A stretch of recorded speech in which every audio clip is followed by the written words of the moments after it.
Ray optics class 12th का सबसे heavily concept driven chapter है। अगर आप इस चैप्टर को जेन्युइनली स्ट्रॉन्ग करना चाहते हो, तो ये एमसीक्यू बेस्ड वीडियो तुम स्किप नहीं कर सकते। क्यों? क्योंकि इसमें मैंने आपको सारे हाई क्वालिटी क्वेश्चंस कराने हैं और इस क्वेश्चंस के थ्रू हर क्वेश्चन में मैं आपको डिटेल में समझाऊंगा कि क्यों हमारा कोई ऑप्शन सही है, क्यों हमारा ऑप्शन गलत है, सीबीएसई ट्रैप क्या रखता है। सारे आपके कॉन्सेप्ट बहुत अच्छे से क्लियर हो जाएंगे और आपको बहुत डीप एक्सप्लेनेशन मिलेंगे, जिससे आपके दिमाग के दायरे जो हैं वो खुल जाएंगे। क्योंकि रे ऑप्टिक्स के क्वेश्चन समझ आ जाते हैं लेकिन सॉल्व नहीं होते एग्जाम में। इसीलिए अगर आप इस चैप्टर को अच्छे से समझना चाहते हो, तो आप इस वीडियो को स्किप मत करना। मैं आपके लिए बहुत बढ़िया क्वेश्चंस लेके आया हूँ और आपका दिमाग थोड़ा सा खुलने वाला है चैप्टर को इस वीडियो को करने के बाद। तो इस वीडियो को आप पूरा करना। वन शॉट अगर आपने नहीं देखा तो पहले आप मेरा वन शॉट देख लेना, उसके बाद फिर आप इस वीडियो को लगाना। अब चलो स्टार्ट करते हैं। The plane face of a plano convex lens is silvered. The refractive index of material and radius of curvature of the curved surface of the lens are n and r respectively. This lens will behave as a concave mirror of focal length. देखो हमारे पास सवाल जो है ये हमारा competency type का सवाल हो गया। हमारे पास एक प्लेनो कॉन्वेक्स लेंस है इस तरीके से, है ना।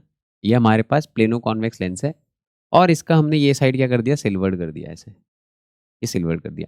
लेकिन इससे पहले पहले आपको सिर्फ इसका फोकल लेंथ पता होना चाहिए कि सिर्फ सिर्फ इसका, सिर्फ प्लेनो वाले का फोकल लेंथ कितना होगा। तो पहले सिर्फ इसका फोकल लेंथ निकाल लो या पावर निकाल लो लेंस मेकर फॉर्मूला से।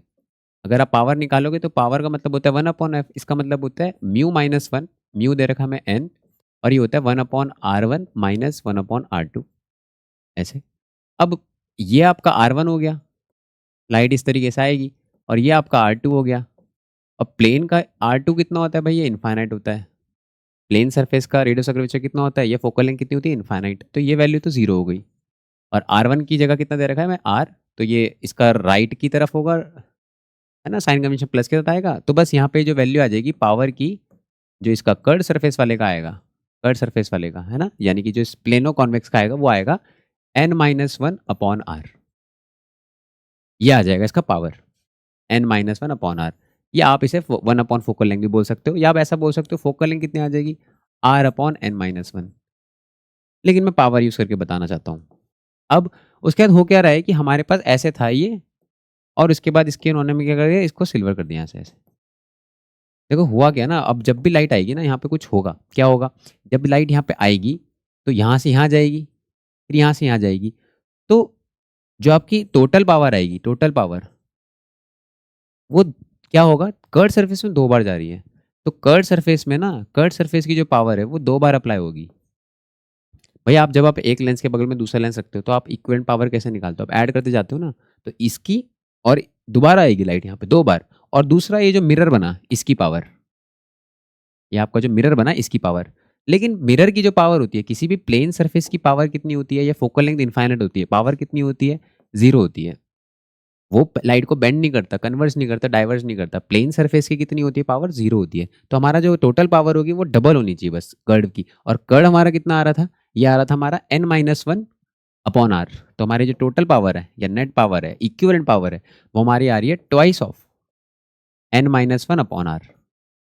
ये हमारी क्या होगी, नेट पावर होगी। अब नेट फोकल लेंथ क्या हो जाएगी, टोटल फोकल लेंथ, वो इसका उल्टा कर दो बस, तो हमारा आंसर हो जाएगा r/2n-1। तो ये हो जाएगा इसका आंसर, और हमारा ऑप्शन हो जाएगा option number D. An incident ray falls on a glass prism at an angle of 60 degree and emerges with an angle of 30 degree with its initial incident direction. If the angle of prism is 30 degree, then which of the following is an incorrect statement? देखो हमारे पास एक glass prism है जिसमें light जो है वो 60 degree से घुस रही है, तो हमें आई की वैल्यू दे रही है 60 डिग्री। ये हमारा एंगल ऑफ इंसिडेंस हो गया। And emerges with N angle of 30 degree. अब देखो यहाँ पे गलती क्या करेंगे, बहुत सारे स्टूडेंट गलती करेंगे, आप भी शायद यही सोच रहे होंगे, emerges with N angle of 30 degree. तो आप क्वेश्चन पढ़ोगे यहाँ तक, यहाँ पे आप पॉज ले लोगे और आप बोलोगे ई की वैल्यू हो गई 30 डिग्री, और फिर ये गलत हो जाएगा। ये ई की वैल्यू नहीं है, आगे लिखा है with its initial incident direction, अपने शुरुआती डायरेक्शन से 30 डिग्री बाहर निकल रही है। तो ये ऐसे पलट गई, तो कितना भटक गई अपने रास्ते से, 30 डिग्री। तो ये हमें एंगल ऑफ डेविएशन दिया है 30 डिग्री, ना कि एंगल ऑफ इमरजेंस। ठीक है, तो ये हमारा 30 डिग्री का एंगल ऑफ डेविएशन है, ये इंपॉर्टेंट है। If the angle of prism is 30 degree, 30 degree angle of prism, तो ए दे रखा है हमें 30 डिग्री। तो फिर हमें बताना है then which of the following is incorrect, तो कौन सा स्टेटमेंट गलत है। तो ये सारे चेक करने पड़ेंगे हमें। रिफ्रैक्टिव इंडेक्स निकालना है, ओके। मिनिमम डेविएशन हो रहा होगा, इमर्जेंट रे परपेंडिकुलर होगी तो हमें ई निकालना पड़ेगा इसमें। एंगल ऑफ रिफ्रैक्शन R1 इससे है तो R1 हमें निकालना है। तो चलो सारे ही चीज़ें निकाल लेते हैं हम लोग, फिर देखेंगे क्या। तो आई दे रखा, डेल दे रखा ए, तो एक रिश्ता होता है भाई i plus e is equal to A plus del, एक ये, और एक R1 + R2, ये हमारा ए होता है। ये दोनों तो आप बिल्कुल ढंग से याद रखो, प्रिज्म में आंख बंद करके आपको ये फॉर्मूलेस लगा सकते हो आप। तो आई की वैल्यू कितनी है 60, ई हमें पता नहीं, ए हमें 30 दे रखा था, डेल हमें 30 दे रखा था। तो ई की वैल्यू कितनी आ रही, 30 30 60, तो ई की वैल्यू 0, ई की वैल्यू 0 आ रही है। मतलब इसका मतलब क्या हुआ, मतलब भाई ऐसा हुआ कुछ, लाइट ऐसे घुसी यहाँ पे, ठीक है। लाइट कितना एंगल बना रही है शुरू में 60 डिग्री, तो भाई ऐसे नॉर्मल हुआ होगा, यहाँ से 60 डिग्री बना दो लगभग लगभग। ये 60 डिग्री पे ऐसे घुसी लाइट आई, फिर यहाँ पे लाइट ऐसे बेंड करी, और फिर ऐसे ही निकल गई, नॉर्मल बनाते हुए निकल गई, तभी तो ई 0 होगा। ऐसा कुछ हो रहा है। तो अगर ई 0 है तो R1 भी तो नॉर्मल के साथ ही होता है। R1 ये होता है R1, ये होता है R2, सॉरी R2 भी तो 0 हो जाएगा। R2 भी तो 0 हो जाएगा अगर लाइट नॉर्मली निकल रही है। तो ई 0 है, अगर ई 0 है तो लाइट नॉर्मली निकल रही है। तो ये बोल रहा था option number C, emergent rays perpendicular to the face. सही बात है भाई, ये वाला स्टेटमेंट सही है, पर हमें इनकरेक्ट ढूंढना है। तो ये स्टेटमेंट हमारा सही है। तो R1 कितना होना चाहिए, तो R1 आपका R1 रहा, R2 आपका 0 हो गया। क्यों 0 हो गया, क्योंकि ई 0 हो गया। अगर ई 0 है तो R2 भी 0 होगा।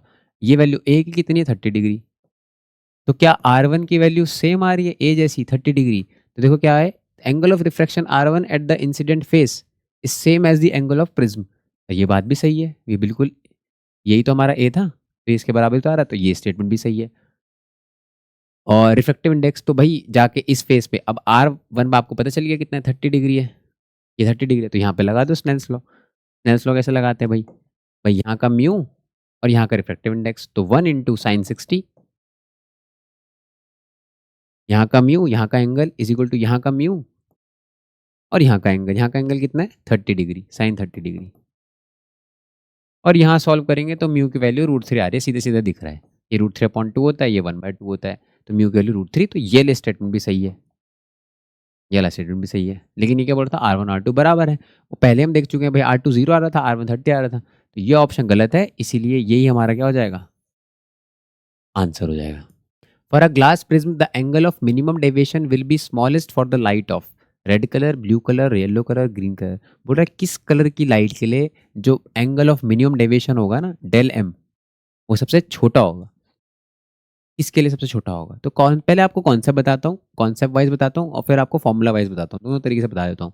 देखो जितना ज़्यादा आपका म्यू होगा ना, जितना ज़्यादा आपका रिफ्रैक्टिव इंडेक्स होगा, उतना ही ज़्यादा क्या होगा, लाइट बेंड करेगी, उतनी ज़्यादा लाइट बेंड करेगी।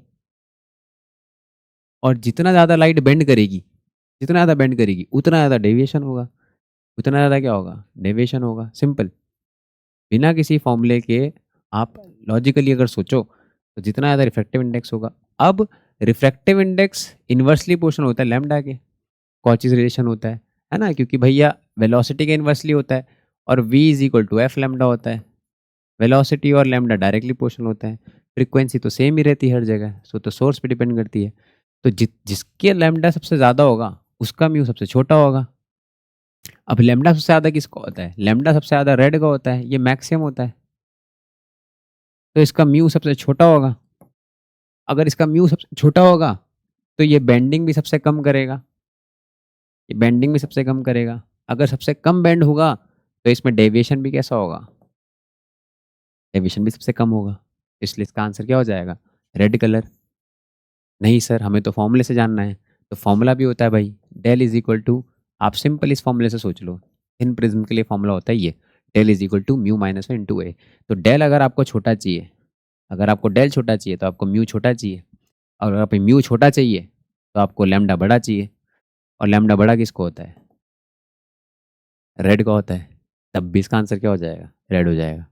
You are given 4 sources of light, each one providing a light of single color, red, blue, green and yellow। तो आपको 4 कलर की लाइट गिवन है, रेड, ब्लू, ग्रीन और yellow. Suppose the angle of refraction for a beam of yellow light corresponding to a particular angle of incidence at the interface of two media is 90 degree.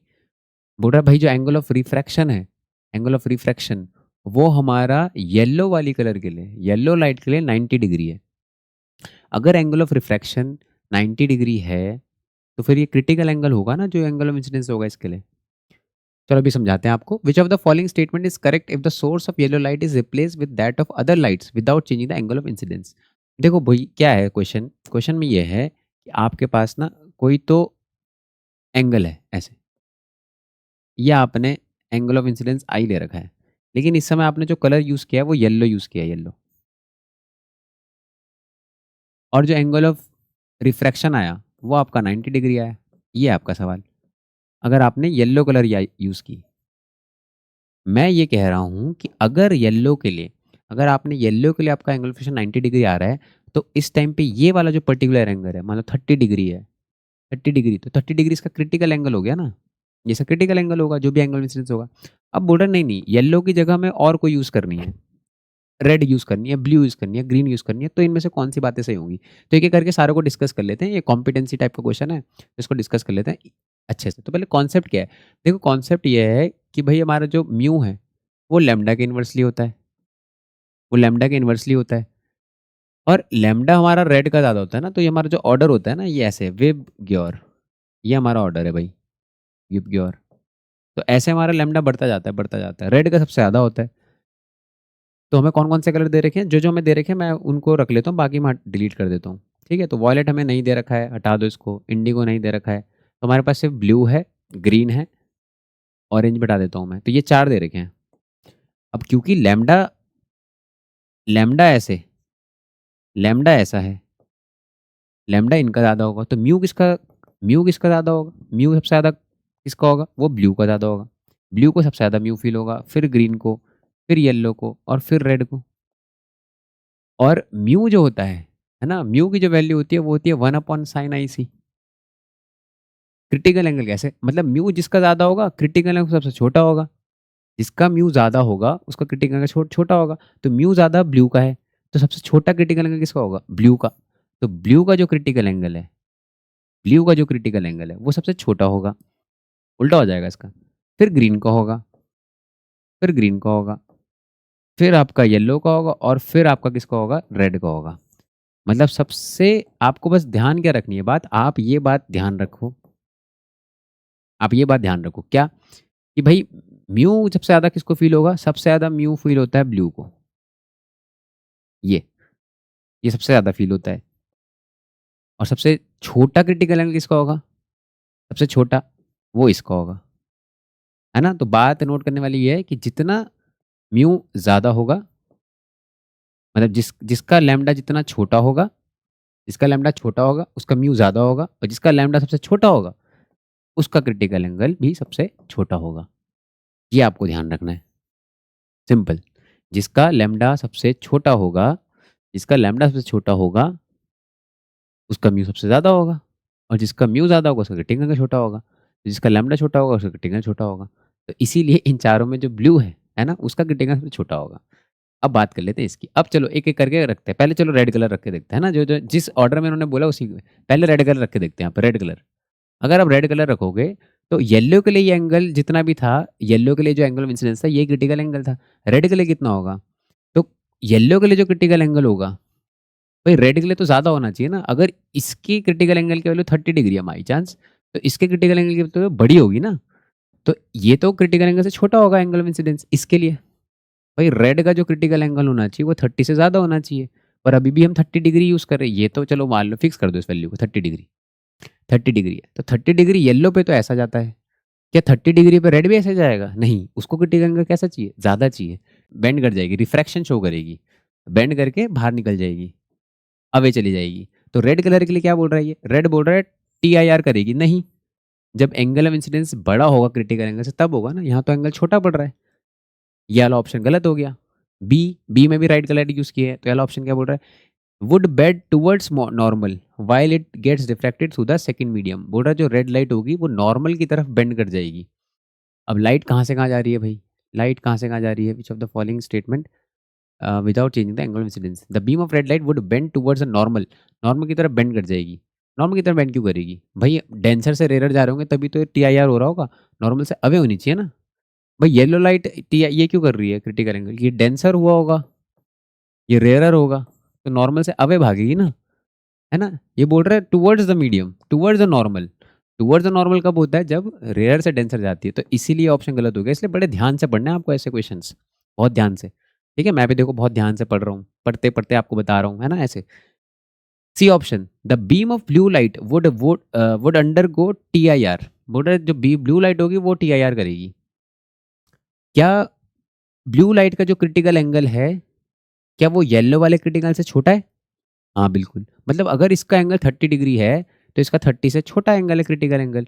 मान लो छोटा, 30 से कुछ भी छोटा बोल लो आप, कोई भी छोटा, चलो 28 डिग्री बोल लो बस। मान लेते हैं इसका 29 डिग्री है, इसका 31 डिग्री है, ऐसा सोच लो। तो इसका क्रिटिकल एंगल 28 डिग्री है, तो अगर इसका क्रिटिकल एंगल 20 डिग्री है तो हम तो 30 डिग्री यूज़ कर रहे हैं, तो हमारा angle of incidence critical angle से बड़ा हो गया। ब्लू के लिए क्रिटिकल एंगल 30 से कम होना चाहिए, 28 ले लिया मैंने एग्जाम्पल के लिए, तो यहाँ 28 होना चाहिए। इसका क्रिटिकल एंगल होता है भाई 28, किसका? ब्लू का। अब हम ब्लू लाइट यूज़ कर रहे हैं, पर हम एंगल में से क्या 30। तो अगर एंगल ऑफ इंसिडेंस बड़ा हो गया क्रिटिकल एंगल से तो क्या हो जाएगा? TIR हो जाएगा। और ये ऑप्शन ये बोल रहा है, इसलिए ऑप्शन सी हो जाएगा हमारा आंसर। ऑप्शन डी भी पढ़ लेते हैं। The beam of green light, बोले जो ग्रीन लाइट है अगर आप ग्रीन यूज़ करोगे, ये सब हटा देते हैं अब, अगर आप ग्रीन यूज़ करोगे यहाँ पे तब क्या होगा? चलो आपने ग्रीन यूज़ करी, देखते हैं क्या होता है। तो ग्रीन यूज़ करेंगे तो would bend away from the normal, बोले नॉर्मल से अवे जाएगी। देख लेते हैं भाई।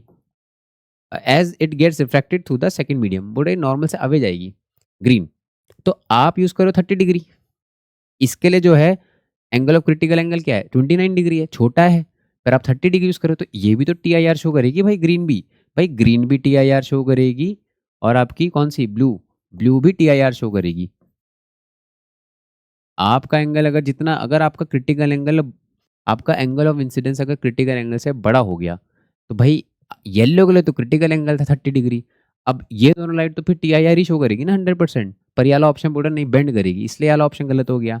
ब्लू भी मतलब आपने जैसे विबग्योर लिखा था ना, विबग्योर, ऐसे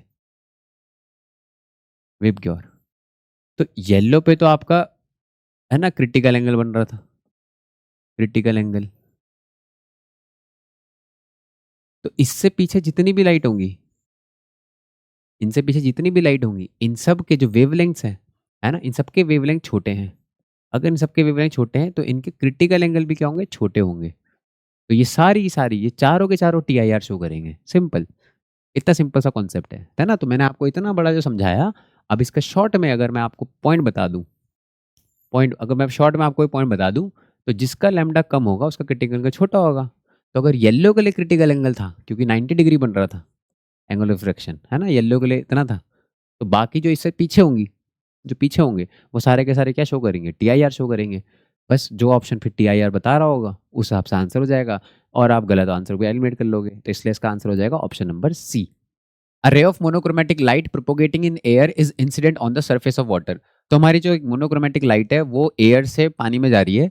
विच of the following will be the same for the reflected and refracted rays. देखो बच्चों, इंपॉर्टेंट बात क्या है यहाँ पे? मोनोक्रोमेटिक। मोनोक्रोमेटिक का मतलब हो गया कि सिंगल फ्रीक्वेंसी है, लाइट सिर्फ जो है एक कलर से बनी है, मतलब यहाँ पे सिंगल फ्रीक्वेंसी, एक फ्रीक्वेंसी है। मोनोक्रोमेटिक का मतलब एक फ्रीक्वेंसी। तो हमारे पास अगर एक फ्रीक्वेंसी वाली लाइट है वो अगर जाएगी, तो देखो जब भी ऐसा होता है कि एक मीडियम से दूसरे मीडियम में जाती है लाइट, जैसे यहाँ पे एयर से वाटर में जा रही है, एयर से वाटर में जा रही है, तो अगर यहाँ से यहाँ जा रही है लाइट, तो देखो होता क्या है कि कुछ तो यहाँ पे रिफ्रैक्शन हो जाएगा और कुछ यहाँ पे रिफ्रैक्शन हो जाएगा, कुछ लाइट वापस भी चली जाएगी, तो कुछ होगा यहाँ पे रिफ्लेक्शन और कुछ होगा यहाँ पे रिफ्रैक्शन। तो दोनों फिनोमिनाज होंगे, लेकिन एक चीज़ है जो कभी चेंज नहीं होती, फ्रीक्वेंसी। फ्रीक्वेंसी कभी भी चेंज नहीं होती। देखो इस बाउंड्री पे ना दो चीज़ें बदल जाएंगी इस लाइट की, एक इसकी वेलोसिटी बदल जाएगी, इसका लैम्डा बदल जाएगा, वेवलेंथ बदल जाएगा। बाउंड्री पे से वेलोसिटी और वेवलेंथ चेंज होता है, फ्रीक्वेंसी कभी चेंज नहीं होती। फ्रीक्वेंसी को कभी भी मीडियम चेंज नहीं कर सकता। फ्रीक्वेंसी डिपेंड करती है डायरेक्ट डायरेक्ट सोर्स पे, फ्रीक्वेंसी हमेशा डिवाइड करती है सोर्स पे। इवन इवन यहाँ पे एनर्जी भी डिवाइड हो जाएगी, इवन यहाँ पे एनर्जी भी डिवाइड हो जाएगी। मतलब क्या है कि कुछ एनर्जी, देखो कुछ एनर्जी ले जाएगी रिफ्रैक्शन वाली लाइट रे। देखो मान लो अगर यहाँ पे 100 फोटोन आए, मान लो यहाँ पे 100 फोटोन्स है, 100 फोटॉन्स आए, तो मान लो 70 यहाँ चले गए, 70 फोटॉन्स यहाँ चले गए, 30 फोटॉन्स यहाँ चले गए, तो एनर्जी भी डिवाइड हो जाती है, लेकिन फ्रीक्वेंसी सेम रहती है। लेकिन एक फोटोन की एनर्जी सेम रहती है, क्यों? क्योंकि फोटोन की एनर्जी निकालने का तरीका क्या होता है? E is equal to h into frequency.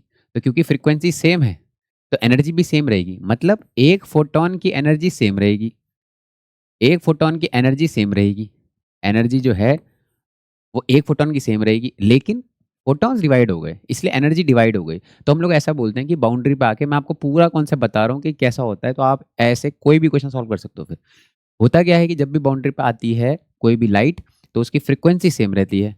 अब फ्रीक्वेंसी सेम रहती है और लेकिन बदलता क्या है? वेलोसिटी और वेवलेंथ, तो ये दोनों चेंज हो जाते हैं और एनर्जी डिवाइड हो जाती है, कुछ चली जाएगी रिफ्लेक्टेड रे में, कुछ चली जाएगी रिफ्रैक्टेड रे में। तो इसका जो करेक्ट आंसर है वो होना चाहिए फ्रीक्वेंसी। लेकिन एक फोटोन की एनर्जी सेम रहती है, ये ध्यान रखना आप। टोटल एनर्जी डिवाइड हो गई, क्योंकि 70 फोटोन यहाँ चले गए, 30 यहाँ चले गए, इस तरीके से। तो फ्रीक्वेंसी हमेशा सेम रहती है। लेकिन अभी इस क्वेश्चन के लिए हमारा आंसर हो जाएगा C. Ray of light incident at an angle theta on a refracting face of a prism. तो हमारे पास एक प्रिज्म है, तो प्रिज्म बना लेते हैं भाई। ये हमारा ऐसा प्रिज्म हो गया एक, ये हमारा प्रिज्म है और यहाँ पे एक लाइट एंटर करिए किसी एंगल थीटा से। तो यहाँ पे चलो एक लाइट बना देते हैं भाई, यहाँ पे एंगल थीटा से घुस रही है लाइट, इस तरीके से। If the angle of the prism is 5 degree, तो ये थिन प्रिज्म है भाई, बड़ा पतला प्रिज्म है, 5 डिग्री का ही है एंगल ऑफ प्रिज्म, है ना। ये हमारा एंगल ऑफ प्रिज्म 5 डिग्री है and the prism is made of material refractive index 1.5, 1.5 इसका रिफ्रैक्टिव इंडेक्स है, ठीक है। The angle of incidence is, तो एंगल ऑफ इंसिडेंस कितना होगा? तो देखो, अगर यहाँ पे मैं चलो नॉर्मल बना देता हूँ, साथ साथ कॉन्सेप्ट बताते रहते हैं आपको ऐसे। यहाँ पे नॉर्मल है और ये जो लाइट आई, यहाँ पे जो लाइट आई इस तरीके से यहाँ जब बेंड करेगी तो यहाँ बेंड करेगी, लेकिन ये जो है ये नॉर्मली निकल रही है ना, तो ये बेंड ऐसे कर रही है, लेकिन ये जो एंगल है ना, ये जो एंगल है ये 90 डिग्री है ना, ये लग नहीं रहा 90 डिग्री पर 90 डिग्री है, ये 90 डिग्री है, ठीक है। तो अगर ये एंगल 90 डिग्री है तो भैया ये भी नॉर्मल होगा, ये भी 90 डिग्री होगा। तो यहाँ पे देखो इस एंगल को बोलते हैं आई, यहाँ पे जो एंगल होता है इसको बोलते हैं आई, यहाँ पे जो एंगल होता है इसको हम बोलते हैं आई, यहाँ पे जो एंगल होता है उसको हम बोलते हैं R1, यहाँ पे जो एंगल होता है उसे बोलते हैं R2, एंगल ऑफ इमरजेंस को बोलते हैं ई। तो नॉर्मली निकल रही है तो नॉर्मल के साथ इसका एंगल कितना है? 0, तो ई की वैल्यू 0 है। सिमिलरली R2 की वैल्यू भी कितनी होगी? 0 होगी। अब आपको प्रिज्म का नॉलेज होना चाहिए भाई। प्रिज्म में ये होता है, अगर आप अंदर वाले एंगल का सम करो ना, अंदर वाले इनका सम करो तो वो ए के बराबर आता है ये। अब क्योंकि लाइट नॉर्मली निकल रही है तो R2 तो सीधे सीधे 0 हो गया, नॉर्मल के साथ 0 हो गया, तो R1 किसके बराबर आ गया? ए के। तो R1 कितना है? 5 डिग्री। ये बड़ा इंपॉर्टेंट स्टेप है, ये इंपॉर्टेंट स्टेप है। पहले आप ए की हेल्प से आप अंदर के एंगल्स निकाल लो। क्यों? क्योंकि जहाँ पे लाइट बेंड कर रही है ना, जहाँ पे सच में बेंडिंग हो रही है, यहाँ पे आपको स्नेल्स लॉ लगाना है। यहाँ पे आपको स्नेल्स लॉ लगा, देखो रिफ्रैक्शन में जब भी जहाँ पे भी लाइट बेंड होगी वहाँ पे आपको स्नेल्स लॉ लगाना है आँख बंद करके। तो यहाँ पे स्नेल्स लॉ लगा दो। अगर यहाँ पे स्नेल्स लॉ लगा दो क्या बोलते हैं भाई, यहाँ पे एयर है तो यहाँ का म्यू तो 1 है, तो कैसे लगाते हैं स्नेल्स लॉ भाई? यहाँ का mu 1 into sine i, 1 into sine i is equal to यहाँ का म्यू कितना है? 1.5 into sine R1, sign R1। तो साइन आई की वैल्यू कितनी आ गई? साइन आई की वैल्यू आ गई 1.5 और साइन कितना? R1 की वैल्यू कितनी है? 5 डिग्री। R1 कितना आया था? 5 डिग्री। अब देखो एंगल अगर छोटे हो ना आपके, ये 10 डिग्री 15 डिग्री, इससे छोटे छोटे एंगल हो तो आई, साइन आई क्या बन जाता है? आई बन जाता है। तो साइन आई किसके बराबर हो गया? लगभग लगभग आई, और ये कितना हो गया? 1.5, और साइन 5 डिग्री कितना हो जाएगा? 5 डिग्री। तो लगभग लगभग इसका जो आंसर आएगा वो 15 5 से 75, तो ये आ गया 7.5 डिग्री। वैसे भी थिन थिन प्रिज्म के फॉर्मूले ऐसे ही होते हैं, direct del is equal to mu minus 1 A, ठीक है। थिन प्रिज्म के फॉर्मूले होते हैं, लेकिन हाँ आप बिल्कुल स्टैंडर्ड प्रोसेस से भी निकाल सकते हो। बस आपको क्या करना है, साइन आई की जगह आई लिख दो, साइन आई की जगह आर लिख लो, जहाँ पे बेंडिंग हो रही है वहाँ स्नेल्स लॉ लगाओ, ये ध्यान रखो। और ये आपके बेसिक जो प्रिज्म के जो कोर फॉर्मूलेज हैं वो आपको याद होने चाहिए। एक ये R1 प्लस R2 ये होता है, और ए प्लस डेल को जोड़ के आई प्लस ई आता है। एक ये आप याद रखो, एक ये याद रखो, एक ये याद रखो, तो काफ़ी सारे क्वेश्चन आपके ऐसे सॉल्व हो जाएंगे। तो इसका ठीक है, तो इसका आंसर हो जाएगा option number. A ray of light of wavelength 600 nanometer propagates from air into a medium. If its wavelength in the medium becomes 400 nanometer, the refractive index of the medium is। देखो mu और lambda में सवाल दे रखा है, लेकिन mu का सवाल ना किसी के साथ भी आ सकता है। म्यू का सवाल आपका वेलोसिटी के साथ भी आ सकता है, मीडियम में अलग अलग। और वेलोसिटी और लैम्डा डायरेक्टली प्रोपोर्शनल होते हैं, तो लैम्डा के साथ भी आ सकता है। और म्यू 1/sin IC भी होता है, तो इसके साथ भी सवाल आ सकता है। तो सवाल कैसे भी आ सकता है, इस बार हमने लैम्डा के साथ लिखा है सवाल। तो बस आपको क्या करना है भाई, इनका जो रेशियो होगा, मतलब जो एयर में होगा म्यू और जो मीडियम में होगा, ये किसी मीडियम में, ये इसके इन्वर्सली है। तो यहाँ पे लैम्डा लिखो, लेकिन बस इसका उल्टा लिख दो। एयर लिखा है तो एयर के सामने मीडियम लिखो, और मीडियम के सामने क्या लिखो, एयर लिखो। बस ये वैल्यू आपको पुट करनी है। अब एयर का रिफ्लेक्टिवनेस आपको पता होता है 1 होता है। मीडियम का हमें निकालना है। मीडियम का तो कितना दे रखा है, मीडियम में कितनी है उसकी रिफ्रैक्टिव इंडेक्स, ओ सॉरी वेवलेंथ कितना है, इफ वेवलेंथ कितना, मीडियम बिकॉज 400, तो मीडियम में उसका वेवलेंथ कितना हो जाता है 400, और वैसे था कितना 600। ये तो हमें भी निकालना है। तो ये 1/म्यू है ना, इसको मैंने म्यू लिख दिया, इज इक्वल टू 400/600। तो ये कट गया, ये आ गया 2/3। तो म्यू की वैल्यू कितनी आ गई, बस उल्टा कर दो, ये आ गया 3/2 विच इज 1.5। हमारा ऑप्शन नंबर क्या हो गया, बी। तो सवाल यहाँ पे आपका किसी भी उसमें बन सकता है, वेलोसिटी के टर्म्स में, लैम्डा के टर्म्स में, क्रिटिकल एंगल के टर्म्स में। तो आपको ये सारा पता होना चाहिए ना। तो ये इस तरीके से कर लेंगे हम रेशियो मेथड से, आसान है। The refractive angle of a prism is a, the refractive index of the material of prism is cot a/2। तो आपको रिफ्रैक्टिव इंडेक्स दे रखा है cot a/2, तो ये एंगल के टर्म्स में दे रखा है ना, इसकी वैल्यू कुछ होगी तो वो म्यू है। The angle of minimum deviation will be, तो डेल मिन की वैल्यू कितनी होगी ये पूछ रहा है, और एंगल ऑफ इंसिडेंस गिवन। तो कोई ऐसा रिलेशन है जो म्यू को, ए को और डेल मिन को जोड़ता हो, है। कौन सा रिलेशन है, हमारा बिल्कुल जनरल फॉर्मूला, जिसको हम प्रूफ भी करते हैं भाई, ऊपर भी साइन नीचे भी साइन, नीचे इसका a/2 और ऊपर दोनों का a/2, डेल और ए का जोड़ के इनका अपॉन 2। ये फॉर्मूला होता है हमारा म्यू का मिनिमम डेविएशन के केस में। तो म्यू की वैल्यू कितनी दे रखी है, म्यू की वैल्यू दे रखी है cot a/2। तो इसको हटा देते हैं और यहाँ पे लिख देते हैं cot a/2, cot a/2। अब देखो cot a/2 क्यों दिया होगा, क्योंकि नीचे sin a/2 आता है, और जो cos थीटा होता है, मतलब cos theta upon sin theta क्या होता है, ये हमारा cot थीटा होता है। इसलिए दिया है ये, ताकि आप इसको cos अपॉन sin लिख दो, तो आप लिख दो बस।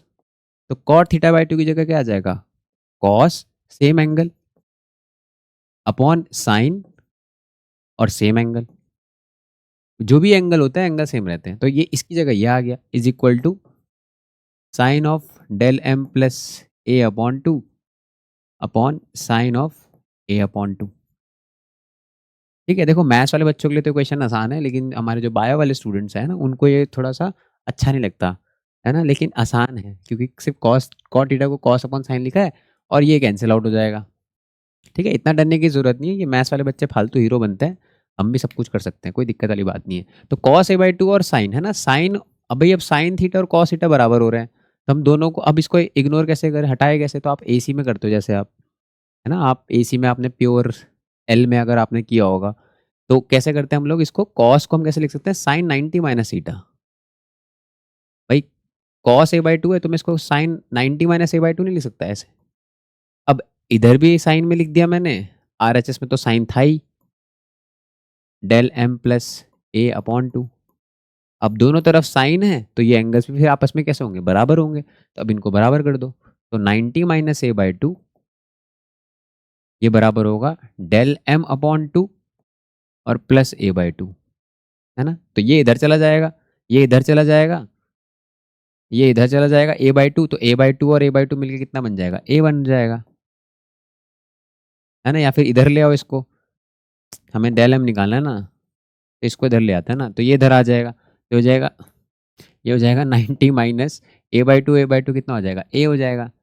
ये वैल्यू आ गई डेल एम अपॉन टू, तो 2 यहाँ भेज देंगे, तो डेल एम की वैल्यू कितनी आ जाएगी, डायरेक्ट कर दें, ये आ जाएगी 180 minus 180 degree minus minus 2a। तो ऐसा कोई ऑप्शन है हमारा, यस, ऑप्शन नंबर ए ही हमारा मैच कर रहा है, तो आंसर हो जाएगा हमारा option number A. Light travels in two media m1 and m2 with speeds 1.5 10⁸ and 2 into 10⁸ metre per second respectively, the critical angle between them.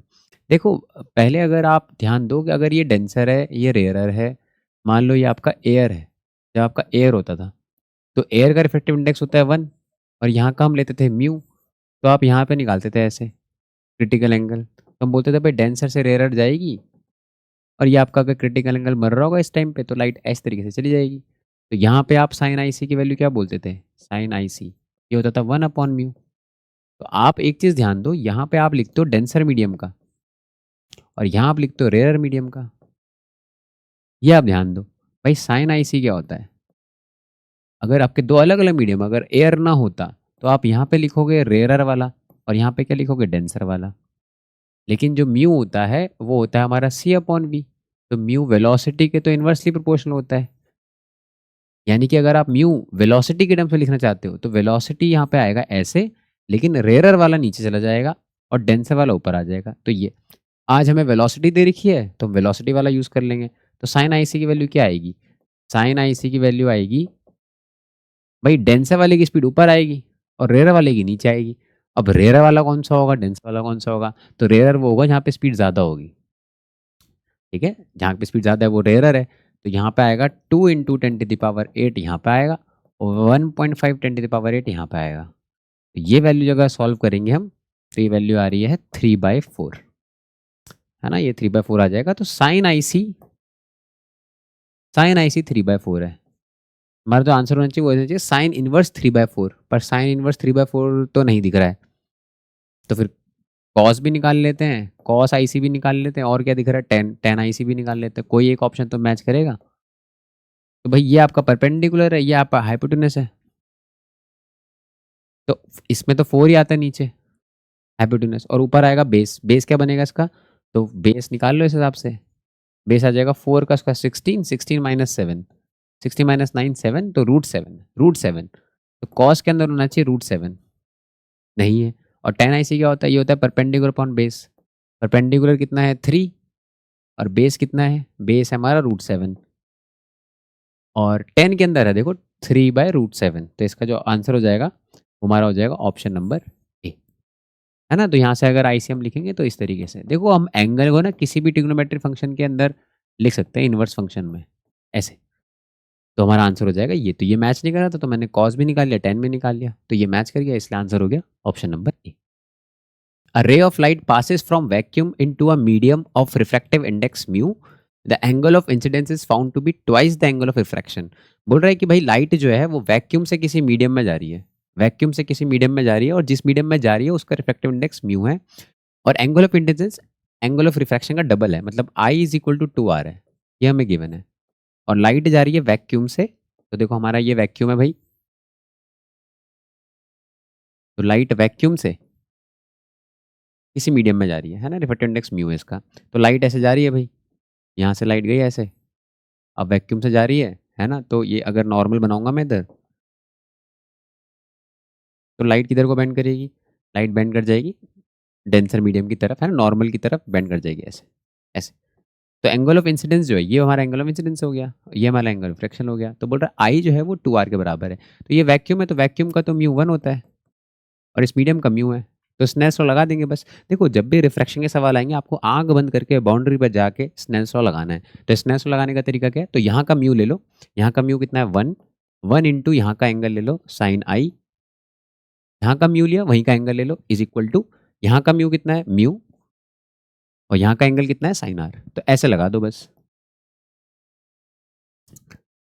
तो साइन आई की वैल्यू क्या है, तो आई हमारे बराबर दे रखा है 2r के, तो साइन आई की जगह आ जाएगा sine 2r is equal to mu sine r. तो बोल रहा है एंगल ऑफ इंसिडेंस कितना होगा, तो मैं एंगल ऑफ इंसिडेंस चाहिए, तो बस यहाँ से आर को एलिमिनेट कर देते हैं। तो 2 साइन आर क्या होता है, देखो साइन 2 थीटा का फॉर्मूला होता है, एक साइन 2 थीटा का फॉर्मूला होता है, ये होता है 2 sine theta cos theta, simple. तो इसको हम लिख सकते हैं 2 sine r cos r, half angle formula है ना, is equal to sine r. तो साइन आर से साइन आर कैंसिल कर दो, साइन आर कैंसिल हो गया। तो देखो कॉस आर की वैल्यू कितनी आई, कॉस आर की वैल्यू आ गई म्यू अपॉन 2, और एंगल ऑफ आर, आर का मतलब क्या हो गया, तो कॉस आर इतना आ गया, लेकिन हमें आर चाहिए कि हमें आई चाहिए, चलो पहले आर ही निकाल लेते हैं। तो आर की वैल्यू कितनी आई, आर की वैल्यू आ गई हमारी, यहाँ के बाद आर की वैल्यू आ गई कॉस इनवर्स म्यू अपॉन 2, ये वैल्यू आ गई आर की। तो आर नहीं पूछा लेकिन आई पूछा है, तो आई आर का डबल है, तो आंसर क्या आ जाएगा, इसका डबल कर दो बस, तो आई का आंसर आ जाएगा 2r, और आई बराबर आ जाएगा 2 इंटू आर की वैल्यू ये रही, कॉस इनवर्स म्यू अपॉन 2। तो देखो मैं आपको डिटेल्ड एक्सप्लेनेशन दे रहा हूँ ताकि आपको कोई भी दिक्कत ना हो, आप अच्छे से समझो इस बात को, आप एग्जाम में पास भी कर सकते हो, ठीक है। मैं तो आपको बहुत डिटेल में स्टेप बाय समझाते समझाते कर रहा हूँ ताकि आपको कोई भी प्रॉब्लम नहीं आनी चाहिए, लास्ट लास्ट टाइम आप डिटेल में अच्छे से समझो इस बात को। चलते हैं अगले क्वेश्चन पे। An object kept on the principal axis is moving in the same direction as that of the mirror as shown in figure। देखो हमारे पास एक मिरर है, कॉन्केव मिरर दिया है, बोल रहा है ऑब्जेक्ट और मिरर ये दोनों सेम स्पीड से चल रहे हैं एक ही डायरेक्शन में, इस तरीके से। देखो बच्चों ये सवाल जो है ये कॉम्पिटेंसी फोकस्ड प्रैक्टिस क्वेश्चन है, मतलब कॉम्पिटेंसी बेस्ड क्वेश्चन है। तो अगर आपने ये कॉन्सेप्ट नहीं पढ़ा है या आपको नहीं पढ़ाया गया है तो मैं आपको कोशिश करूंगा कि भाई इस क्वेश्चन के थ्रू मैं आपको कॉन्सेप्ट समझा दूं ताकि आप अगली बार इस टाइप का सवाल आए तो आप कर पाओ, ठीक है। तो हम करते हैं सवाल को। Speed of object and mirror is 10 meter पर सेकंड। तो ऑब्जेक्ट की जो स्पीड है वो 10 मीटर पर सेकंड है, तो ऑब्जेक्ट की स्पीड को मैं लिख रहा हूँ वी ओ से, ऑब्जेक्ट ऑफ है ना, स्पीड ऑफ ऑब्जेक्ट।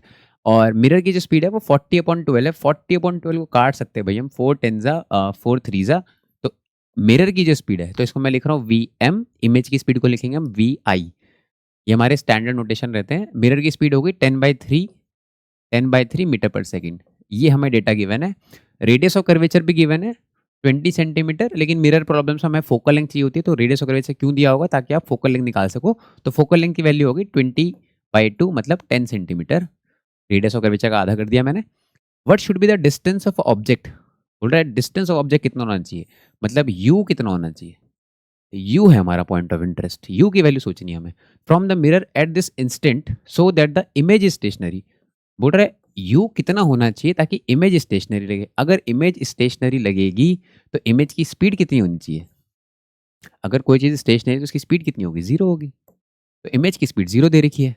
बट अगर ये है तो क्या करेंगे, तो अब आपको आना चाहिए इसमें कॉन्सेप्ट। तो कॉन्सेप्ट क्या बोलता है, देखो हमारे पास मिरर फॉर्मूला होता है, अगर मैं आपको मिरर फॉर्मूले को डिफ्रेंशिएट कर दूं टाइम के रिस्पेक्ट में तो हम इनकी स्पीड पे जा सकते हैं, और हम क्योंकि मिरर भी मूव कर रहा है तो यहाँ पे रिलेटिव वेलोसिटी का हम एक डेरिवेशन कर सकते हैं, पर मैं आपको डेरिवेशन नहीं करा रहा हूँ, मैं आपको फॉर्मूला बताता हूँ फॉर्मूला क्या है, उसका मतलब क्या है।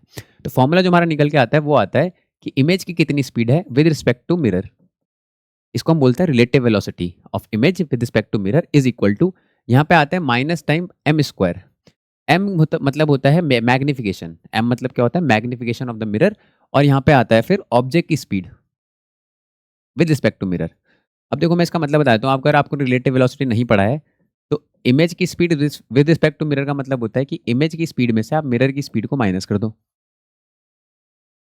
ऑब्जेक्ट की speed with respect to mirror का मतलब हो गया, ऑब्जेक्ट की speed with respect to mirror का मतलब हो गया ऑब्जेक्ट की स्पीड में से आप मिरर की स्पीड को माइनस कर दो, ठीक है। बाकी मैग्निफिकेशन तो मिरर का भाई, ठीक है, मिरर मतलब एम, एम फॉर माइनस, यहाँ पे आता है माइनस वी अपॉन यू, और अगर लेंस होता है तो सिर्फ होता है वी अपॉन यू, है ना, ये आपको पता होना चाहिए भाई, ठीक है। हम अज्यूमिंग आपको मिरर का याद है m is equal to v upon u, तो ये सारी वैल्यूज हमें यूज करनी है। अब क्वेश्चन के हिसाब से सब्स्टिट्यूट कर देते हैं डेटा। डेटा क्या बोल रहा है, डेटा बोल रहा है कि भाई ऑब्जेक्ट पता है आपको, इमेज की स्पीड कितनी रखनी है, जीरो, तो ये वैल्यू जीरो है। मिरर की स्पीड कितनी है 10/3, ये 10/3 है, मिरर की स्पीड 10/3 है, 10/3, और ऑब्जेक्ट की स्पीड कितनी है, ये हमारी 10 है, ये हमारी डेटा हो गया।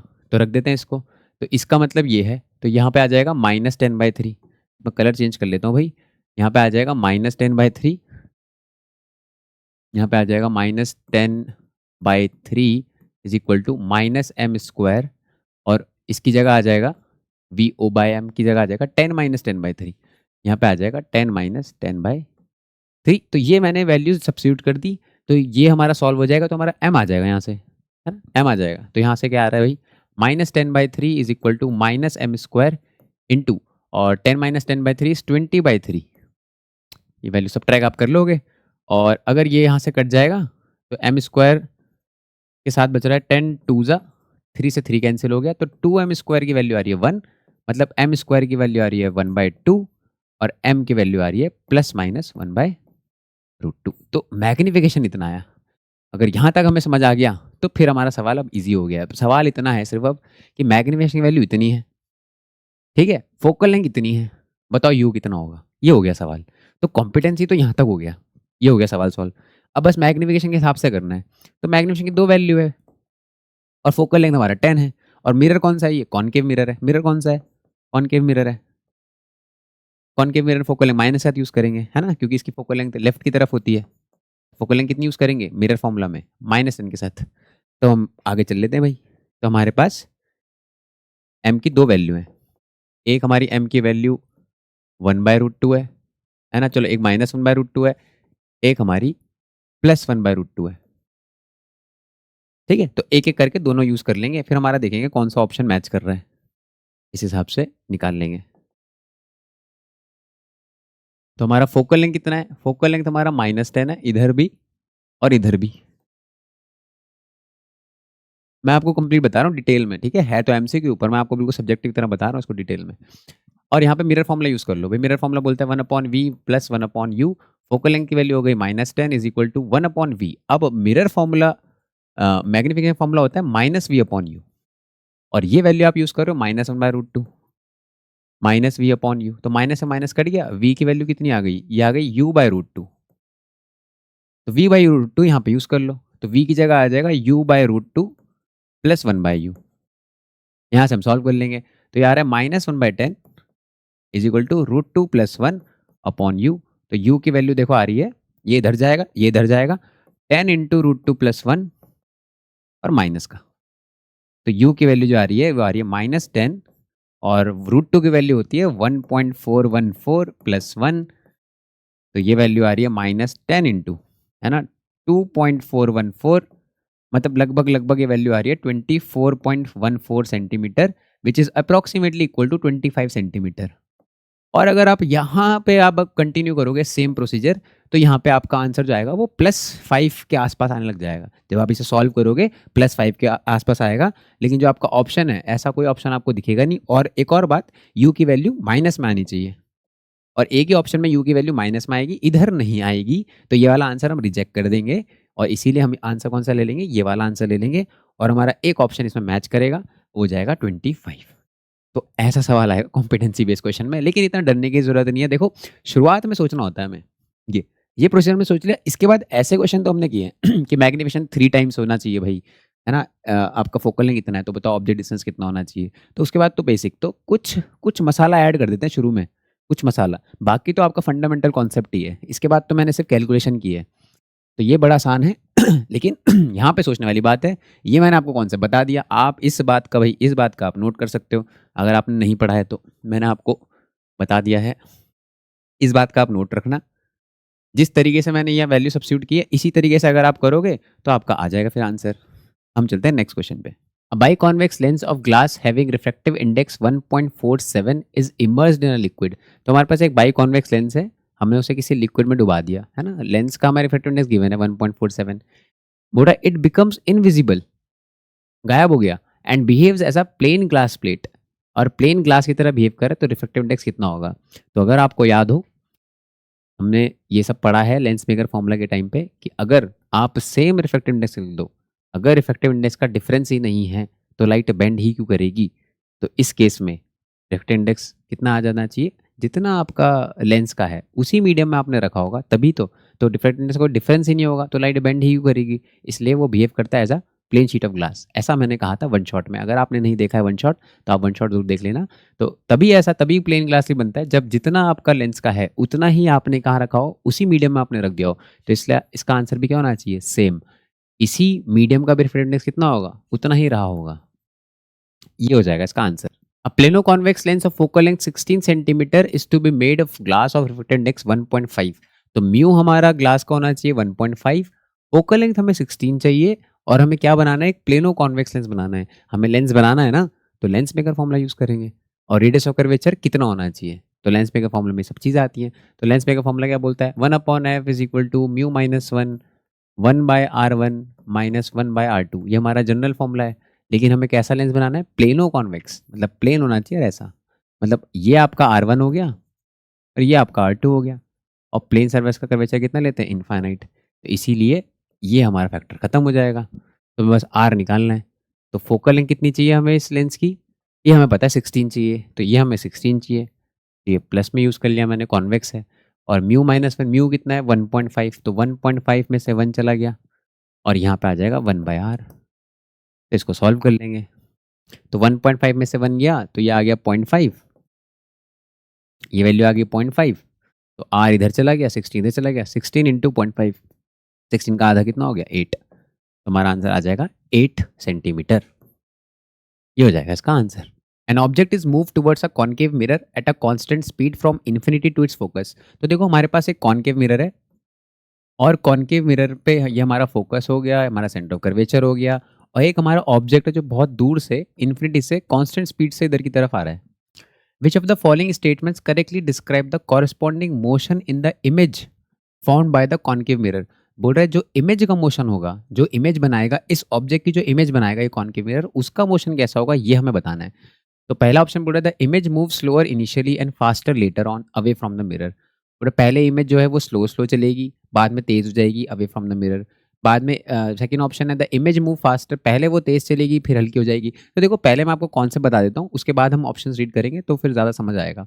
देखो पहला क्या है, पहले तो मिरर फॉर्मूला समझो आप, 1/v 1/u 1/f देता है। तो इस स्पीड के लिए हम इसको क्या करेंगे, डिफरेंशिएट कर देंगे। तो आप इसको टाइम के रिस्पेक्ट में डिफरेंशिएट कर दो, differentiate with respect to time, with respect to time. तो इसका डिफरेंशिएशन तो जीरो हो जाएगा, ये फोकल लेंथ है, ये कांस्टेंट रहती है। हाँ इसका डिफरेंशिएट करोगे तो ये आएगा 1/x का डिफरेंशिएशन होता है -1/x², तो ये आएगा -1/v², और फिर चेन रूल लगा देंगे तो dv/dt, ये आएगा इसका डिफरेंशिएशन। प्लस इसका डिफरेंशिएशन आएगा -1/u² du/dt। मतलब कि इमेज की जो स्पीड है वो आएगी आपकी dv/dt की जो वैल्यू आएगी, ये आएगी, ये इधर आ जाएगा तो ये वैल्यू आ जाएगी -v²/u² du/dt। और मैग्निफिकेशन जो होता है वो होता है -v/u, मतलब मैग्निफिकेशन का स्क्वायर करोगे तो वो आएगा v²/u²। तो आप सिंपली ये बोल सकते हो जो इमेज की स्पीड है, इमेज की जो स्पीड है वो -m² ऑब्जेक्ट की स्पीड होती है, ऐसा। अब ऑब्जेक्ट की स्पीड तो कांस्टेंट है, तो इमेज की जो स्पीड होगी, जो इमेज की स्पीड होगी, जो इमेज की स्पीड होगी वो डायरेक्टली प्रोपोर्शनल होगी मैग्निफिकेशन के स्क्वायर के। मतलब जैसे जैसे मैग्निफिकेशन बढ़ता जाएगा, इमेज की जो स्पीड है वो बहुत तेजी से बढ़ती जाएगी, है ना, स्क्वायर हो रहा है यहाँ पे। तो ऐसा है कॉन्सेप्ट। अब बात कर लेते हैं जब ऑब्जेक्ट बहुत दूर होता है तब तो इमेज यहाँ होती है, फोकल लेंथ पे होती है। जब ऑब्जेक्ट बहुत दूर होता है तो इमेज यहाँ होती है, और शुरू में मैग्निफिकेशन बहुत छोटा होता है, यानी कि शुरू में स्पीड बहुत हल्की रहेगी। उसके बाद जैसे जैसे ऑब्जेक्ट यहाँ आता है, मान लो ऑब्जेक्ट यहाँ कहीं पहुँचा तो इमेज कहाँ पहुँच जाती है, यहाँ बन जाती है, और साइज़ थोड़ा सा बड़ा हो जाता है, मैग्नीफिकेशन थोड़ी वैल्यू बड़ी हो जाती है। तो जब बहुत दूर था तो मैग्नीफिकेशन बहुत छोटा था, तो स्पीड भी थोड़ी छोटी थी, स्पीड थोड़ी छोटी थी, ये वेलोसिटी का वेक्टर बना रहा हूँ मैं। और फिर जैसे जैसे पास आता रहेगा साइज़ बढ़ता जाता है। फिर मान लो सी पे पहुँच गया अगर ऑब्जेक्ट, तो सी पे पहुँच जाता है, सेम साइज़ बन जाता है, मैग्नीफिकेशन बढ़ता जाता है, तो स्पीड और बढ़ जाएगी।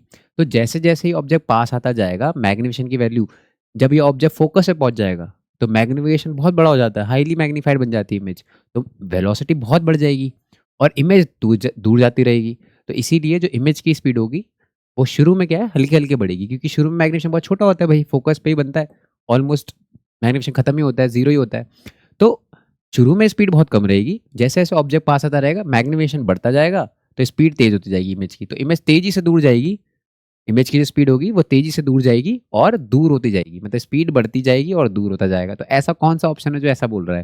तो इमेज मूव स्लोअर इनिशियली, बोल रहा है स्टार्टिंग में हल्के-हल्के जाएगी, उसके बाद and faster later and away from the mirror. तो यही ऑप्शन हमारा सही हो जाएगा, यही वो बात बोल रहा है। बाकी ऑप्शन हम रीड कर लेते हैं। The image move faster initially, नहीं ये गलत है। शुरू में मैग्नीफिकेशन की वैल्यू बहुत कम होगी तो शुरू में फास्ट नहीं हो सकता। The image moves eight a constant speed, नहीं, इमेज की जो स्पीड है वो मैग्नीफिकेशन के स्क्वायर पे डिपेंड कर रही है। अगर मैग्नीफिकेशन बढ़ता जाएगा, और क्योंकि मैग्नीफिकेशन ऑब्जेक्ट के डिस्टेंस पे डिपेंड करता है, ये चेंज होता रहता है, इसलिए इमेज कांस्टेंट तो नहीं हो सकती। ये भी बोल रहा है कांस्टेंट, तो ये भी नहीं हो सकता, इसीलिए हमारा ऑप्शन हो जाएगा ए।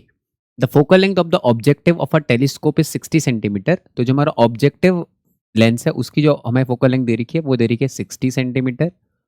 To obtain a magnification of 20, बोल रहा है मैग्निफिकेशन अगर आपको 20 चाहिए तो आईपीस का फोकल लेंथ कितना होना चाहिए। देखो अगर आपको मेंशन ना हो कि कौन सा एडजस्टमेंट है तो आप नॉर्मल एडजस्टमेंट ही लेके चलो। मतलब मैग्निफिकेशन की दो वैल्यू है, एक नॉर्मल एडजस्टमेंट, एक नॉर्मल एडजस्टमेंट जिसको हम बोलते हैं इमेज एट इन्फिनिटी, एक हम बोलते हैं कितना स्ट्रेन्ड आई, या फिर आप स्पेशल एडजस्टमेंट बोल सकते हो। स्पेशल एडजस्टमेंट इसको हम तब बोलते हैं जब हम डी डिस्टेंस पे बनाते हैं इमेज को। तो इसका फॉर्मूला जो होता है वो होता है F not upon F E, अगर मैं मैग्नीट्यूड की बात करूँ, और इसका फॉर्मूला भी यही होता है F not upon F E, लेकिन बस एक फैक्टर और एक्स्ट्रा होता है। अगर हमारा माइक्रोस्कोप होता है तो डी अपॉन एफ ही होता है, वरना यहाँ पे क्या होता है, एफ ही अपॉन डी होता है। ये हमारा इसका फॉर्मूला होता है। तो अगर ना मेंशन हो कि कौन सा एडजस्टमेंट है, तो फिर आप नॉर्मल एडजस्टमेंट यूज़ करेंगे। तो यहाँ पे हम ऐसे कर लेंगे, तो मैग्नीफिकेशन दे रखा है हमें 20, इस फॉर्मूले को यूज़ कर लेंगे। ये दे रखा है हमें 20, एफ नॉट हमें दे रखा है 60, तो बोल रहा है एफ ई कितना होगा, तो ये कट कर देंगे 3, तो एफ ई की वैल्यू आ जाएगी हमारी 3 सेंटीमीटर। तो हमारा आई पीस का फोकल लेंथ होना चाहिए 3 सेंटीमीटर। तो हमारा आंसर हो जाएगा option number B. The angle of prism is 60 degree, the angle of deviation is 30 degree. In the position of minimum deviation the values of angle of incidence and angle of emergence are. तो बोल रहा है angle of आई कितना होना चाहिए और angle of emergence कितना होना चाहिए अगर प्रिज्म का एंगल 60 डिग्री है और डेविएशन आपका 30 डिग्री है। देखो ऐसे सवाल के लिए आपको कोर कॉन्सेप्ट आपको पता होना चाहिए, आपको थ्योरी पता होनी चाहिए कि लाइट मिनिमम डेविएशन कब शो करेगी। यहाँ पे तो मिनिमम डेविएशन तभी शो करती है जब लाइट ऐसे आती है और वो बेस के पैरेलल हो जाती है और यहाँ से बाहर निकल जाता है। तो बेस पैरेलल होता है, ये आपको याद रहे ना रहे, लेकिन ये आपको याद होना चाहिए कि आई और ई बराबर होते हैं। तो मिनिमम डेविएशन तभी हो पाता है जब आई और ई कैसे होते हैं, बराबर होते हैं। और एक फॉर्मूला है हमारे पास इसका, आई और ई को जोड़ के हमारा ए और डेल आता है। तो आई और ई पहली बात तो दोनों बराबर होने चाहिए। अब दोनों को आई बोल दो, तो यहाँ से 2i की वैल्यू कितनी आ गई, ये आ गई ए प्लस डेल, और ए कितना है हमारा 60, डेल है हमारा 30। तो ये आ जाएगा सॉल्व करके, आई की वैल्यू आ जाएगी कितनी, 45। तो हमारा आई भी 45 होना चाहिए और ई भी 45 होना चाहिए। तो ऐसे सवाल के लिए आपको थ्योरी पता होनी चाहिए, तब आप इजीली सवाल का आंसर कर सकते हो। तो इसका आंसर हो जाएगा option number C. A short pulse of white light is incident from air to a glass slab at normal incidence. After traveling through the slab, the first color to emerge is। बोला भाई एक glass slab है, ठीक है, हमारे पास एक glass slab है और इस ग्लास स्लैब में कुछ तो लाइट एंटर कर रही है, वाइट लाइट, लेकिन नॉर्मली एंटर कर रही है। ये हमारी हमारी एक वाइट लाइट इसमें एंटर कर रही है, लेकिन नॉर्मली एंटर कर रही है इस तरीके से।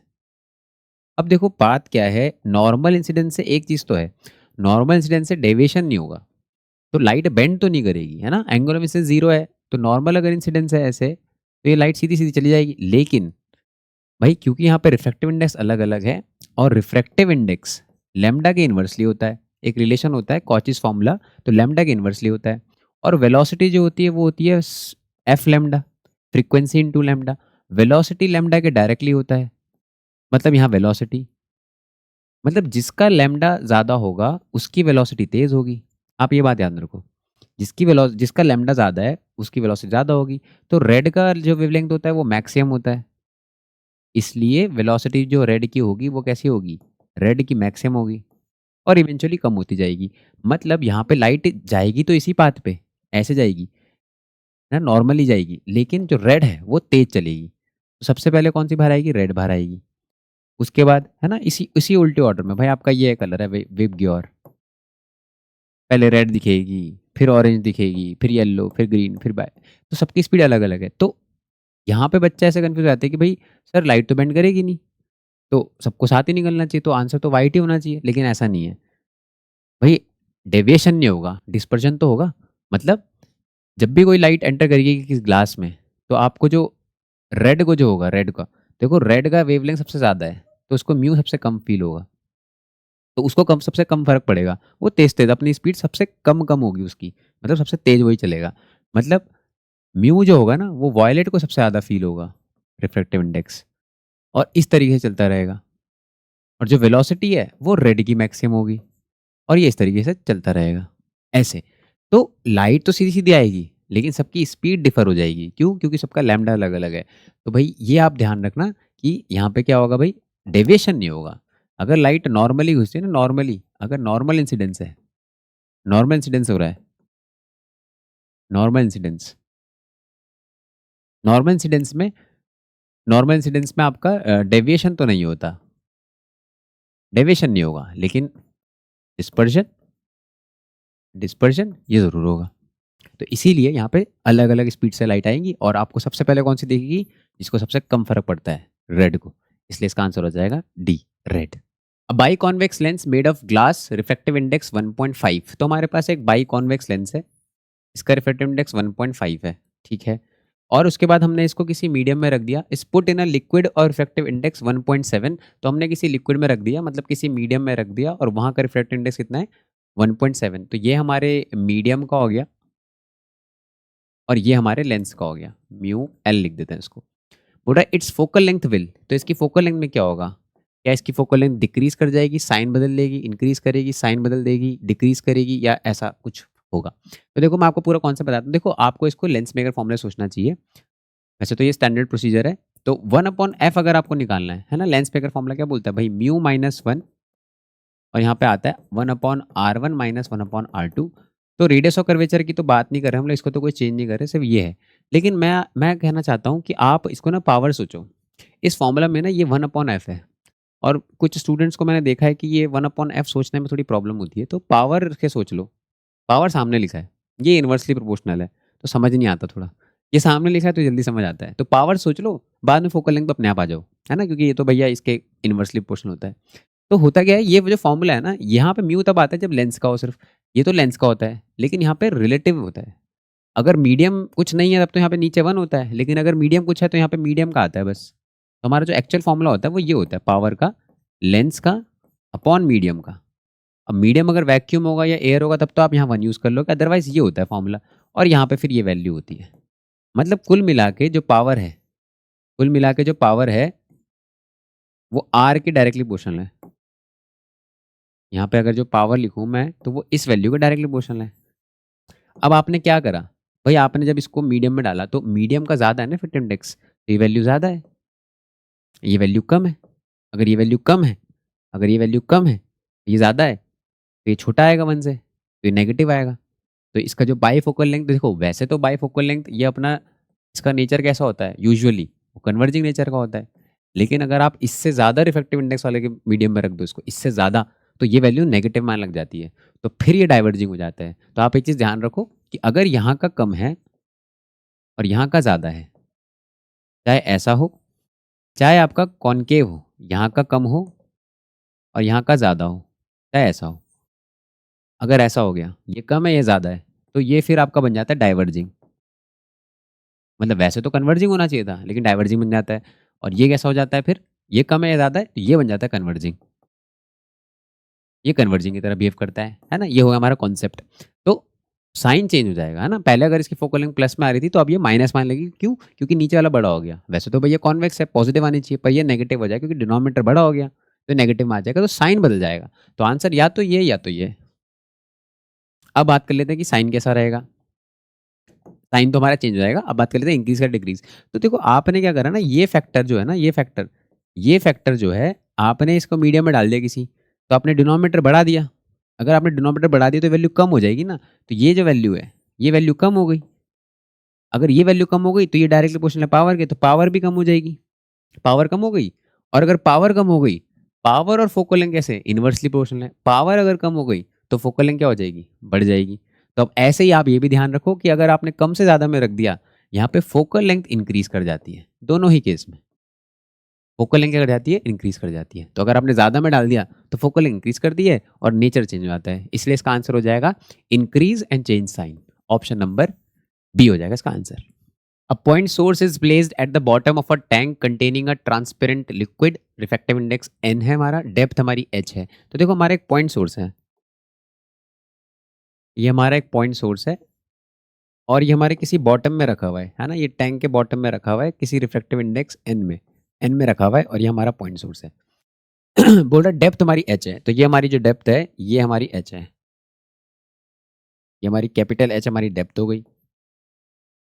बोल रहा है the area of the surface of the liquid through which light from the source can emerge out. बोल रहा है यहाँ से अगर लाइट जाएगी, इस सोर्स से अगर लाइट जाएगी तो इस तरीके से इमर्ज होगी, ऐसे ऐसे। तो बोल रहा है ये वाला जो सरफेस बनेगा ना, ये सरफेस, इसका एरिया बताओ, ये वाला एरिया बताओ। अब देखो होगा क्या, एक टाइम के बाद ना यहाँ पे क्रिटिकल एंगल बन रहा होगा, यहाँ पे ये वाला जो एंगल होगा ये हमारा क्रिटिकल एंगल बन रहा होगा, तो इसके बाद लाइट हमारी ऐसे चली जाएगी और इसके बाद जितनी लाइट जाएंगी वो इस तरीके से आएंगी, वो वापस आ जाएंगी। तो यहाँ पे हमें एक सर्कुलर फेस बनेगा ऐसे पानी पे। इस टॉपिक को बोलते हैं हम सर्कल ऑफ इल्यूमिनेशन। क्या बोलते हैं, सर्कल ऑफ इल्यूमिनेशन। तो ये मैंने अपने वन शॉट में कवर किया है वैसे, लेकिन फिर से मैं बता देता हूँ आपको कैसे करना होता है। तो आपको इसका एरिया चाहिए, तो किसी सर्कल का एरिया कैसे निकलता है, रेडियस पता होनी चाहिए बस आपको। जैसे आपको रेडियस पता चल गया, हम लोग क्या कर देंगे, हमारा आंसर क्या होगा, पाई इंटू रेडियस का स्क्वायर, ये हमारा एरिया होगा। तो रेडियस निकालनी है सिर्फ।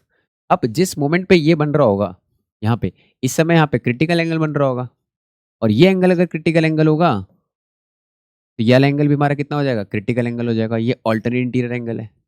अब ये हाइट हमारी h है तो ये हमारी हाइट h है। तो कोई ऐसा ट्रिग्नोमेट्रिक फंक्शन है जो, ये हमारा क्या हो गया, परपेंडिकुलर हो गया थीटा के सामने वाला, ये परपेंडिकुलर हो गया, ये बेस हो गया।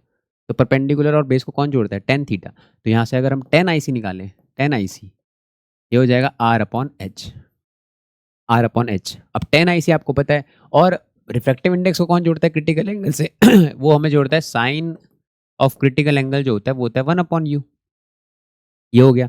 तो आर की वैल्यू कितनी आ गई, ये आ गई एच इंटू टेन आई सी। तो हमें बस टेन आई सी की वैल्यू चाहिए। तो साइन आई सी आपको पता है, तो यहाँ से आप टेन आई सी निकाल लो। तो यहाँ से टेन आई सी कैसे निकालेंगे, तो भाई ये हो गया हमारा परपेंडिकुलर काम कर रहा है, ये हमारा हाइपोटेन्यूज का काम कर रहा है। तो टेन थीटा क्या होता है, ये होता है परपेंडिकुलर अपॉन बेस। परपेंडिकुलर कितना हो गया, वन।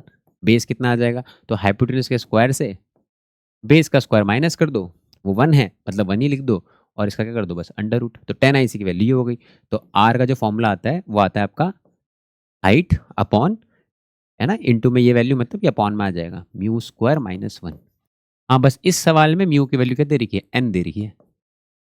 तो यह आ जाएगा रेडियस, और बस इस वैल्यू को उठा के यहाँ रख देंगे हमारे आंसर में। तो हमारा आंसर आ जाएगा पाई, और रेडियस का स्क्वायर मतलब इस वैल्यू का स्क्वायर कर देंगे तो हमारा आंसर आएगा हाइट का स्क्वायर, डेप्थ का स्क्वायर, और इस वैल्यू से अंडर रूट हटा दो, बस यहाँ पे आ जाएगा एन स्क्वायर माइनस वन। आप चाहो तो रेडियस का फॉर्मूला डायरेक्ट याद कर सकते हो, depth upon under root of n square minus one. तो इसका आंसर हो जाएगा हमारा ऑप्शन नंबर, कौन सा है, ऑप्शन नंबर बी ना भाई। ऑप्शन आप मैच कर लेना, ऑप्शन नंबर बी हमारा हो जाएगा answer. Which of the following is incorrect statement, तो हमें बताना है इनमें से इनकरेक्ट स्टेटमेंट कौन सा है। First one is the magnification produced by convex mirror is always less than one. बोल रहा है कॉन्वेक्स मिरर का जो मैग्निफिकेशन है वो वन से हमेशा छोटा होता है। कहने का मतलब वो हमेशा छोटी इमेज बनाता है साइज में, बिल्कुल सही बात है। कॉन्वेक्स मिरर हमेशा डिमिनिश्ड इमेज बनाता है, हमेशा छोटी इमेज बनाता है। A virtual erect same side image can be obtain using a plane mirror. बोल रहा है प्लेन मिरर वर्चुअल बनाता है, सही बात है, वर्चुअल बनाता है। इरेक्ट बनाता है, सीधी बनाता है, सही बात है। सेम साइज की बनाता है, ये भी सही बात है। तो ये वाली बात भी सही है, ये वाली बात भी सही है। Option number C, a virtual erect magnified image can be formed using a concave mirror. बोले कॉनकेव मिरर वर्चुअल बनाता है, इरेक्ट बनाता है और मैग्नीफाइड बनाता है, बिल्कुल बनाता है। जब हम कॉनकेव मिरर के, ये इसका स्पेशल केस होता है जब हम फोकस और पोल के बीच में रख देते हैं ऑब्जेक्ट, यहाँ पे इस केस में ये वर्चुअल इरेक्ट और मैग्नीफाइड इमेज बनाता है बिल्कुल। बाकी सारे टाइम में ये रियल बनाता है और इन्वर्टेड बनाता है, पांच केस में। ऑप्शन नंबर डी बोल रहा है a real inverted same size. बोल रहा है रियल बनाएगा, इन्वर्टेड बनाएगा और सेम साइज की बनाएगा, can be formed using a convex mirror. नहीं नहीं नहीं, ये बिल्कुल गलत स्टेटमेंट है, इसलिए ये हमारा हो जाएगा आंसर। क्यों हो जाएगा आंसर हमारा, ये हमारा आंसर हो जाएगा, है ना। ये स्टेटमेंट गलत है, ये सारे स्टेटमेंट सही है, तो हमारा आंसर हो जाएगा ऑप्शन नंबर डी। क्यों, देखो कॉन्वेक्स मिरर ना, आप ध्यान रखो, कॉन्वेक्स मिरर छोटा करके दिखाता है हमेशा। तो हम हमेशा याद रखो ऑलवेज, ये हमेशा ऑलवेज वेद देता है, वेद। वेद का मतलब हो गया always virtual, always virtual, erect, हमेशा सीधी इमेज बनाता है हमेशा।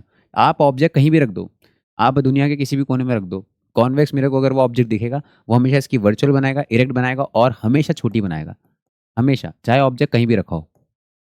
ये कॉनकेव मिरर है, ये कॉनकेव मिरर होता है दूसरा, ये आपके रियल भी बनाता है, वर्चुअल बनाता है। वर्चुअल बनाता है कि स्पेशल केस में जब फोकस और पोल के बीच में रखते हो आप, तो इसीलिए कॉन्वेक्स मिरर का हमेशा याद रखो ऑलवेज विद वर्चुअल, इरेक्ट और डिमिनिश्ड, बस। और ये बोल रहा है कि रियल बनाएगा, इन्वर्टेड बनाएगा, सेम साइज, तो बिल्कुल भी ऐसा नहीं है। तो इसलिए ऑप्शन हो जाएगा answer number D. Find the refractive index of the material of the prism if the angle of minimum deviation from the prism is 37 degree. बोल रहा है मिनिमम डेविएशन जो है वो 37 डिग्री है, and angle of prism is 53 degree, ये हमारा 53 degree है।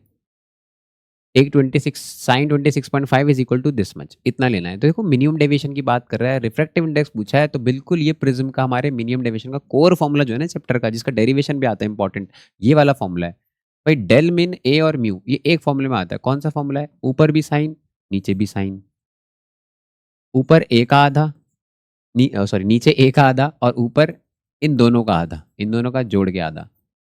तो ये हमारा कोर फॉर्मूला, बिल्कुल ये डेरिवेशन है हमारा, है ना। इसका हम डिराइव भी करते हैं और ये फॉर्मूला में यूज़ करना है। तो म्यू हमें निकालना है, mu is equal to sine of, तो डेल हम दे रहेगा 37, 37 प्लस 53 ये हो जाएगा 90, 90 अपॉन टू इज 45, तो ये वैल्यू आ जाएगी 45 डिग्री। और साइन ए बाई टू, ए दे रहेगा 53, 53 का आधा हो जाएगा जो हमने इन्होंने लिखा है वही होगा 26.5, 26 का डबल हो तो 52, तो ये हो जाएगा इतना।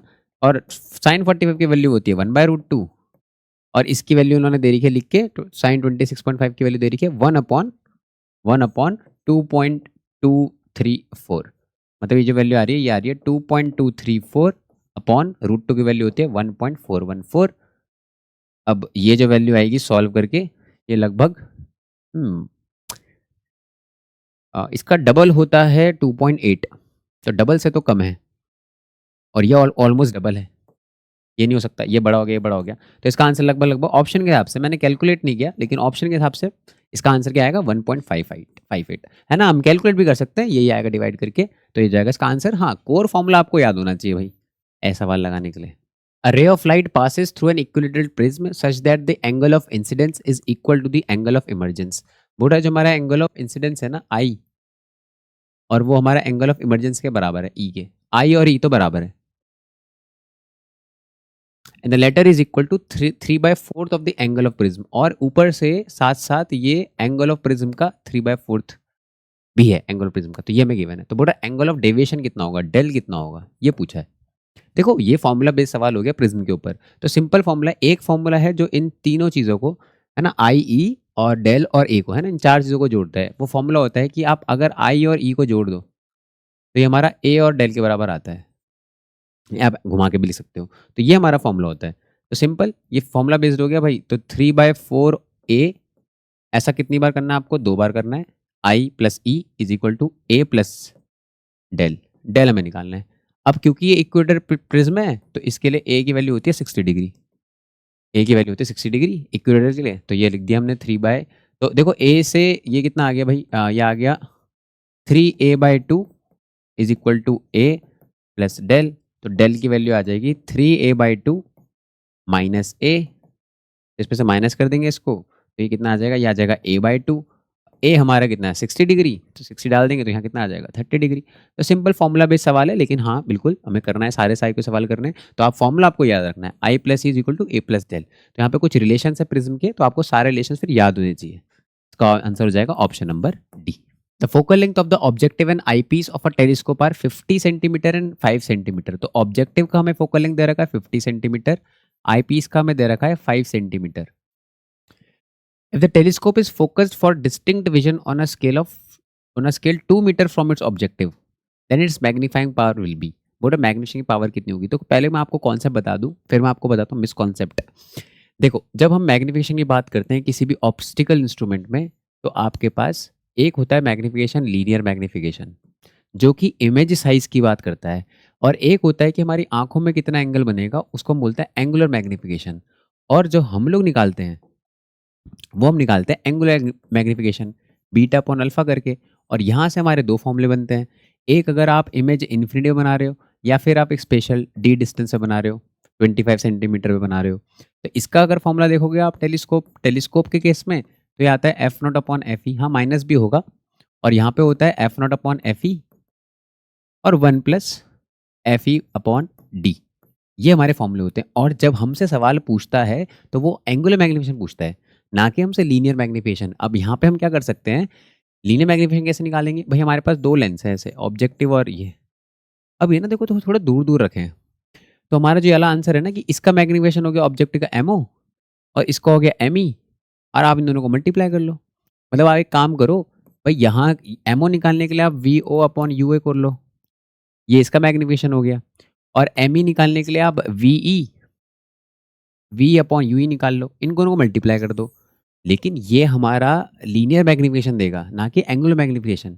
और ये जो सवाल है, ये जो फ्रेम हुआ है, इसके जो ऑप्शंस हैं वो इसके अकॉर्डिंग है, लेकिन यहाँ पे हमें एंगुलर मैग्नीफिकेशन। लेकिन हम लोग क्या करेंगे भाई, जैसे मान लो बहुत सारे बच्चे क्या करेंगे भाई, डायरेक्ट यहाँ पे फॉर्मूला लगाएंगे, और वो गलत भी नहीं है, वो सही भी है। मैग्नीफिकेशन जब निकालेंगे मैग्नीफिकेशन, तो डिस्टेंट पे लिखा है तो हम डी डिस्टेंस पे लगा देंगे, तो ये वाला फॉर्मूला तो भाई बिल्कुल मैच नहीं करता, तो ये वाला फॉर्मूला लगाएंगे F not upon F E 1 plus F E upon D, ये फॉर्मूला लगा देंगे। तो एफ ओ कितना दे रखा है 50, ये 50 है, ये 5 है, ये 1 प्लस एफ ई कितना है, एफ ई 5 है, और डी हमारा यूजुअली 25 सेंटीमीटर होता है। और इस वैल्यू को अगर हम सॉल्व करें तो ये वैल्यू आ रही है 5 10 ज़ा, तो ये वैल्यू आ रही है 10 इंटू 6/5 और ये वैल्यू आ रही है हमारी 12। मैग्नीफिकेशन 12 आना चाहिए और ये सही भी है, लेकिन हमारा कोई भी ऑप्शन मैच नहीं कर रहा है। लेकिन इस क्वेश्चन के मैंने कई जगह ऐसे सॉल्यूशन ऐसे देखे हैं कि वो लोग क्या कर, मैं आपको प्रोसीजर बताता हूँ। प्रोसीजर क्या है कि आपके पास ऑब्जेक्टिव लेंस है, आपके पास एफ नॉट है, आपके पास है ना, और आपको पता है ऑब्जेक्ट कहाँ रखा है, यहाँ रखा है। यहाँ से कितने, देखो कितनी दूर रखा है, ये रखा है हमारा 2 मीटर पे। तो यू ओ हो गया हमारा -200 सेंटीमीटर।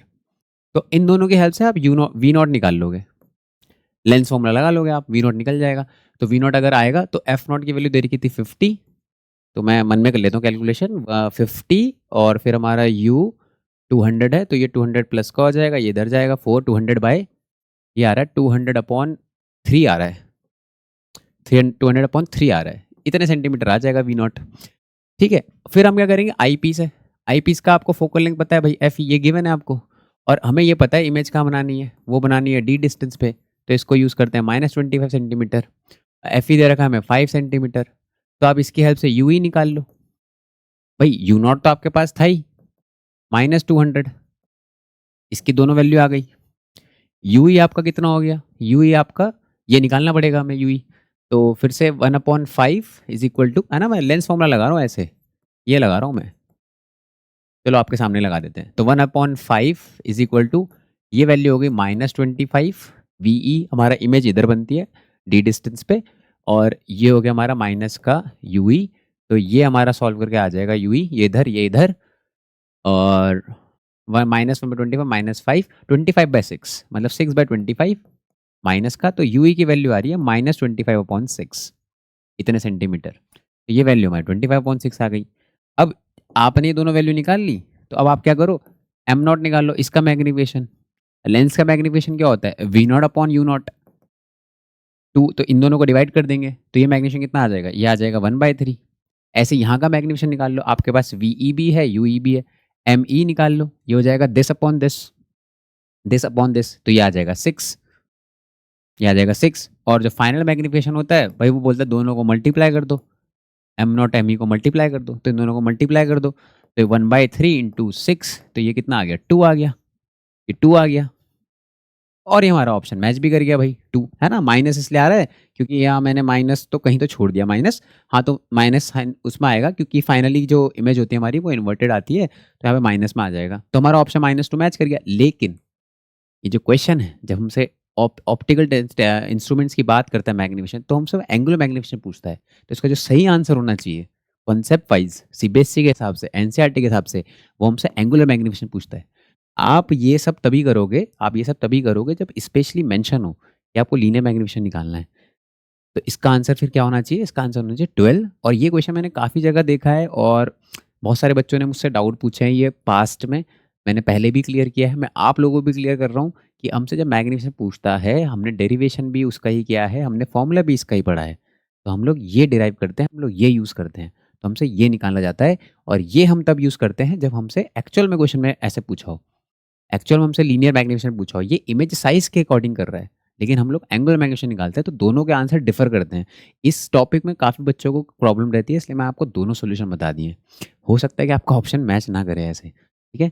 तो ये उसका कंप्लीट आंसर हो गया। तो हाँ, इस क्वेश्चन के हिसाब से ये ऐसा सॉल्यूशन एक्सपेक्ट कर रहे थे, ये इस सॉल्यूशन के हिसाब से ये क्वेश्चन डिज़ाइन हुआ है, लेकिन इस क्वेश्चन को मैं तो सही क्वेश्चन नहीं मानता। मैंने इस क्वेश्चन को इसलिए लिया है क्योंकि ये क्वेश्चन मल्टीपल टाइम्स मुझसे बहुत सारे बच्चों ने डाउट पूछा है और कन्फ्यूजन रहा है इसमें। तो मैं इसको इस क्वेश्चन के थ्रू आपको दोनों चीज़ें मैं समझाना चाहता हूँ कि क्यों हमारे आंसर अलग-अलग आते हैं और क्या करने से हमारे आंसर डिफ़र करते हैं। तो मैंने ये भी निकाल दिया, रियल आंसर भी निकाल दिया और जो हमारा एक्चुअल आंसर होना चाहिए वो भी निकाल दिया। तो ये हो गया इसका कंप्लीट सॉल्यूशन। तो ये क्वेश्चन मैंने सिर्फ आपको कॉन्सेप्ट क्लियर करने के लिए उठाया है। ठीक है, हम चलते हैं आगे। The direction of ray of light incident on a concave mirror is shown by PQ, while directions in which the ray would travel after the reflection is shown by 4 rays marked 1, 2, 3, 4।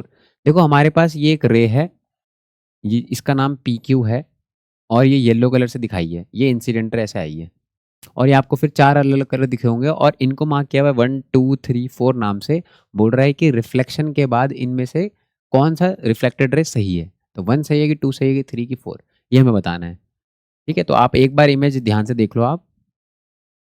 इस तरीके से yellow light यहाँ पे आ रही है ऐसे, और फिर ये 4 पॉसिबल रिफ्लेक्टेड रेज़ दिखाई है, तो इनमें से एक को ही सही है, वो आपको बताना है कौन-सी है। ठीक है, तो अगर आपने देख लिया तो बढ़िया है, नहीं दिखा तो मैं दिखा देता हूँ आपको। तो देखो ये जो लाइट है ये फ़ोकस से आ रही है, फ़ोकस से पास होते हुए आ रही है, और अगर फ़ोकस से पास हो रही है तो रिफ्लेक्शन के बाद ये कैसे हो जाएगी? पैरेलल हो जाएगी, इसलिए हमारा आंसर क्या हो जाएगा? ऑप्शन नंबर 2 हो जाएगा। तो हमारा जो आंसर है वो हो जाएगा सेकंड नंबर की जो रे है वो सही डायरेक्शन दिखाया है। बाकी ये तो पता नहीं क्या बकवास है। A vessel of depth x is half filled with oil of refracting index mu1 and other half is filled with water of refractive index mu2। तो बोल रहा है भाई ऑयल है और फिर हमारा पानी है, आधा आधा भरा हुआ है हमने, mu1 और mu2 है।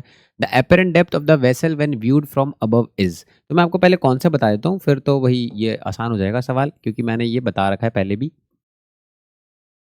देखो आपके पास कुछ तो, हमारे पास ये डेप्थ है ना? तो मान लेते हैं, मैं आपको जनरल बता देता हूँ। मान लो आपके पास ये हाइट h1 है और ये हाइट आप पे h2 है ना? हाइट मतलब डेप्थ बोल लो आप। और ये वाला जो मीडियम है ये आप mu1 ले लो और ये वाला आप mu2 ले लो, ऐसे। और ये फिल हो रखा है किसी चीज़ से। तो यहाँ कर देते हैं, इसको ऐसे कर देते हैं।